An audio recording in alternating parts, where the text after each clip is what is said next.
أفادت صحيفة سبورت الكتالونية اليوم الاثنين أن الحارس الإسباني إيناكي بينيا قرر عدم تجديد عقده مع نادي برشلونة تمهيدا لمغادرة الفريق مع نهاية الموسم الحالي بسبب غيابه الطويل عن المشاركة. وكان من المتوقع أن يكون هذا الموسم فرصة لإثبات نفسه كحارس أساسي، خاصة بعد إصابة تير شتيغن في بداية الموسم أمام فياريال، حيث تولى بينيا حماية مرمى الفريق ل4 أشهر.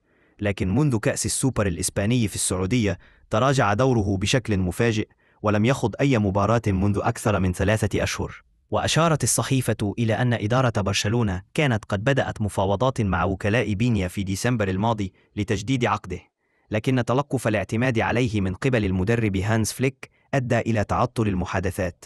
ومع عودة تير شتيغن إلى التشكيل الأساسي ووجود رغبة لدى النادي في تجديد عقد الحارس البولندي تشيزني، لم يعد أمام بينيا سوى التفكير في الرحيل.